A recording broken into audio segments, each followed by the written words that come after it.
આ ચાર કાર્યની કેટેગરી કોઈ જોતું ન હોય એમ તમારી આત્મા તમને સાક્ષી આપે કે ખરેખર મારા જીવનની અંદર, મારા રોજબરોજના જીવનના ધોરણમાં આ ચાર કાર્યની કેટેગરી હું કેવી રીતે સેટ કરું છું, એને આધારે ખબર પડે કે આપણું જીવન કઈ દિશામાં છે. આપણે પ્રભુ પાસે આશા રાખીએ કે પ્રભુ કેમ કૃપા કરતા નથી, પ્રભુ પાસે આશા રાખીએ પ્રભુ આપનો અનુભવ ક્યારે કરાવશો, પ્રભુ આપના દર્શન ક્યારે થશે, પણ પ્રભુનું કાર્ય જ આપણા લિસ્ટમાં ગૌણમાં હોય છે કે ઉપેક્ષિતમાં હોય છે, તો પછી આપણે કૃપાની આશા રખાય કેવી રીતે? ખાલી આ ચાર ટેબલ જે બનાવ્યા છે ને, એક વ્યક્તિગત સાચા હૃદયથી આ ટેબલ તમારી ડાયરીમાં બનાવજો અને રોજ વિશ્લેષણ કરજો કે આજના દિવસે મારું અનન્ય કાર્ય કયું હતું, મારું મુખ્ય કાર્ય કયું હતું, મારું ગૌણ કાર્ય કયું હતું અને મારું ઉપેક્ષિત કાર્ય કયું હતું. જ્યારે એ વસ્તુ આપણે પોતાના આત્માથી, પોતાના માટે, પોતાની સાક્ષી આપીને જ્યારે લખીશું ને, ત્યારે આપણને ખબર પડશે કે આપણે આશા રાખીએ છીએ પ્રભુ આવી કૃપા કરે અને પ્રભુ તેવી કૃપા કરે, પણ પ્રભુ જ આપણી પ્રાયોરિટીની લિસ્ટમાં ક્યાં છે? ભગવત કાર્ય જ આપણી પ્રાયોરિટીની લિસ્ટમાં ક્યાં છે? જ્યારે એ સમજાઈ જશે ને, ત્યારે આપણે પ્રભુને કહેવું નહીં પડે, આપણને સમજાઈ જશે. માટે આ ચાર કાર્યોનું ચિંતન બરાબર કરજો. અને એટલા માટે અહીંયા કહ્યું કે જુઓ, યે તુ સર્વાણી કર્માણી મયી સંન્યસ્ય મત્પરા. કહેવાય કે તું જે પણ કાર્ય કરે છે, અને એ કાર્ય કેવી રીતે? મયી સંન્યસ્ય મત્પરા. એ કાર્યની અંદરથી આટલી વસ્તુ છોડી દેવાની. આટલી વસ્તુ કાર્યમાંથી છોડીએ ત્યારે સાચા અર્થમાં એ કાર્યનો મોહ આપણે ત્યાગ કર્યો છે એમ કહી શકાય. કે જુઓ, જ્યારે કાર્યની અંદરથી આપણે કહીએ કે આશક્તિ હટી જાય, દેહ ભાવ હટી જાય, ત્યારે કાર્યને કહીએ. તો અહીંયા શબ્દ વાપર્યો છે, અહીંયા ભગવાન કહે છે કે જે વ્યક્તિ પોતાના બધા કાર્યો મને અર્પણ કરી દે, તો જ્યાં કાર્યમાંથી આશક્તિનો ત્યાગ કરવાનું છે, તો જો ત્યાગ આપણે કોઈ પણ વસ્તુનો કરીએ ને, તો આપણને લાગે કે આપણે બહુ ઉત્તમ કરીએ છીએ, પણ એ ત્યાગની પણ અલગ અલગ ભૂમિકાઓ હોય છે. બોલે કેવી રીતે? જ્યારે આપણે પહેલા કોઈક વસ્તુનો ત્યાગ કરીએ, સગુણ ઉપાસનામાં મોહપૂર્વક શાસ્ત્ર વિહીન ક્રિયાઓનો સ્વરૂપથી ત્યાગ, પહેલો છે તામસ પ્રકારનો ત્યાગ. અને તામસ પ્રકારનો ત્યાગ કોને કહેવાય? કે આપણે કહીએ છીએ ના, હું તો જે પણ કરું છું એ પ્રભુ માટે કરું છું, પ્રભુનું કાર્ય કરું છું, અને એ કાર્યની અંદરથી આપણે એમ કહીએ કે હા, બધું કાર્ય પ્રભુ માટે છે, પણ હજી આપણું અટેચમેન્ટ કે આપણી આશક્તિ એમાં રહેલી હોય, તો એ ત્યાગ કેવું છે? બોલે તામસ ત્યાગ છે. કેવું છે? હા, તામસ. પછી આપણે જે પણ કંઈ કરીએ છીએ એનો ત્યાગ એમ માનીને કરીએ કે આમાંથી કાંઈ સાર નીકળવાનું છે નથી, આ દુઃખરૂપ જ થવાનું છે ને આગળ જઈને પીડા જ આપવાનું છે, એમ સમજીને જ્યારે કોઈક વસ્તુનો કે પદાર્થનો કે કાર્યનો ત્યાગ કરીએ, એને કહેવાય રાજસ. અને બીજો પ્રકાર છે કે જે પણ આપણે કર્મો કરીએ છીએ એ બધા કર્મો પ્રભુ માટે, પ્રભુ થકી અને પ્રભુની આજ્ઞાથી કરીએ છીએ. એ ભાવ જ્યારે આવી જાય, ત્યારે જે પણ કરીએ છીએ એને સાત્વિક ત્યાગ કહેવાય. કારણ કે આપણે બધું કરીએ છીએ, પણ કરીને એના માટે કરતા હોઈએ અને એને જ અર્પણ કરવા માટે કરતા હોઈએ, તો એ ત્યાગને સૌથી મોટો ત્યાગ માનવામાં આવે છે.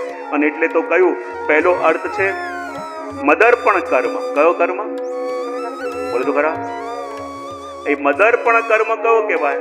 કે જેનો ઉદ્દેશ પહેલા બીજા ઉદ્દેશથી પ્રારંભ કરવામાં આવ્યો હોય, પણ પછી એ ભગવાનને અર્પણ થઈ જાય, એને કહેવાય મદર્પણ કર્મ. જેવી રીતે ધ્રુવજીએ તપસ્યા પ્રારંભ કરી પિતાના ખોળામાં બેસવા માટે, પણ જ્યારે પ્રભુના દર્શન થયા ત્યારે કહે પ્રભુ હવે આપ જોઈએ, આપનાથી કંઈ ના જોઈએ.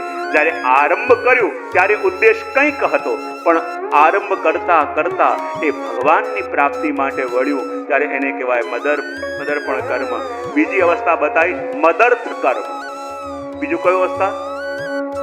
મદર્થ કર્મ. અને મદર્થ કર્મ એટલે આરંભથી જ ભગવાન માટે, ભગવાનની આજ્ઞા માની અને ભગવાનની પ્રસન્નતા માટે. કઈ ત્રણ વસ્તુ? ભગવાન માટે, ભગવાનની આજ્ઞાથી અને ભગવાનની પ્રસન્નતા માટે જે કર્મ કરવામાં આવે એને કહેવાય મદર્થ કર્મ. ભગવાન કહે છે તો આપણને લાગે કે આ જે પણ કર્મ હું કરું છું, જે પણ ક્રિયા હું કરું છું, તો મને ખબર કેવી રીતે પડે કે હું મારી ઈચ્છાથી કરું છું કે પ્રભુની પ્રેરણાથી કરું છું? જે પણ કર્મ આપણે કહેતા હોઈએ, ભલે કહેતા હોઈએ કે હું આ કર્મ કરું છું, પણ આપણી ઈચ્છાથી કરીએ છીએ કે પ્રભુની પ્રેરણાથી કરીએ છીએ, આપણને ખબર કેવી રીતે પડે? મદર્થ કર્મ જોયું, મદર્પણ કર્મ જોયું. ત્રીજો પ્રકાર બતાવ્યો મત કર્મ. કયો પ્રકાર બતાવ્યો? મત કર્મ એટલે શું? ભગવાનનું જ કાર્યની આગળ ને લૌકિક કર્મ કરવા, એટલે ભગવાનને જ કાર્યમાં આગળ રાખી અને લૌકિક અને વૈદિક જે કરીએ એ મત કર્મ કહેવાય. અને મત પરા એટલે કે ભગવાન સર્વમાં શ્રેષ્ઠ છે એમ માની જે પણ કરીએ ભગવાનને અર્પણ કરીએ એ મત પરા કહેવાય. તો આ બધા પ્રકાર બતાયા, પણ એ પણ બતાવ્યું કે આ જે કર્મ કરીએ છીએ આપણી ઈચ્છાથી કરીએ છીએ કે ભગવાનની પ્રેરણાથી કરીએ છીએ, એનું લક્ષણ શું? તો સૌથી પહેલા આપણે ત્યાં બતાવવામાં આવ્યું છે કે જ્યારે પણ કોઈ કર્મ આપણે પ્રારંભ કરીએ તો પહેલા પોતાની જાતને એક બહુ જેન્યુઅન પ્રશ્ન કરીએ કે આ જે વસ્તુ હું પ્રારંભ કરું છું એ શેના માટે કરું છું? અને એનો જ્યારે સાચો જવાબ આપણને અંદરથી મળે કે ના આમાં કંઈક લોક કલ્યાણ છે, આમાં કંઈક છે, ત્યારે માનવાનું કે આ આપણી ઈચ્છાથી નહીં, આ પ્રભુની પ્રેરણાથી કરીએ છીએ.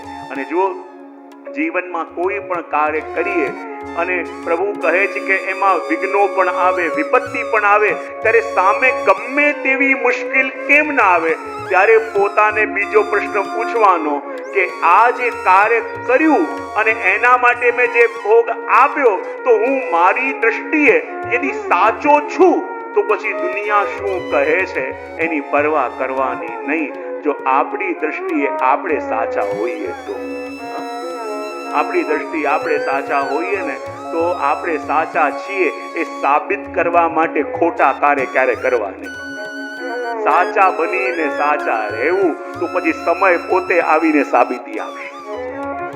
અને આગળ કહ્યું કે જો જ્યારે કોઈ પણ કાર્ય કરતા હોઈએ અને એ કાર્યમાં યદિ ભગવત વચન પણ સિદ્ધ આવતા, જેમ ભગવદ્ ગીતામાં કોઈ પ્રભુએ આજ્ઞા કરી અને વચન પણ આપણને સાર્થક થાય, ત્યારે માનવાનું આ ભગવત કાર્ય છે.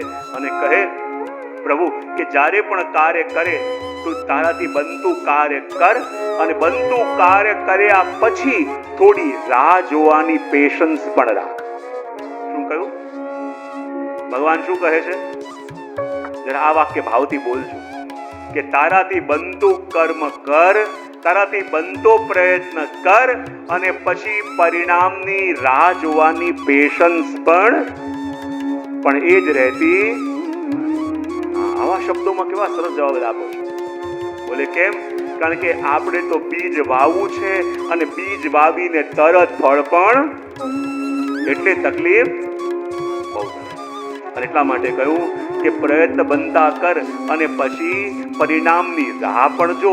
અને ચોથું, જે પણ પરિણામ આવે તારાથી બનતો બધો પ્રયત્ન કર, અને જે પણ પરિણામ આવે એને સ્વૈચ્છિક ભાવે સ્વીકારવાની તૈયારી પણ.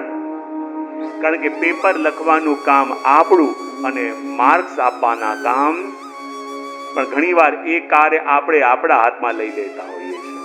આપણું કામ શું છે? ખાલી પેપર લખવાનું. આપણે સારામાં સારું પેપર લખી દેવાનું, અને શું રિઝલ્ટ આપવું છે, કેટલા માર્ક આપવા છે, એ જવાબદારી જેની ડ્યુટી હોય એના ઉપર સોંપવાની. એ ડ્યુટી પણ પોતે સંભાળવાનો પ્રયત્ન કરવો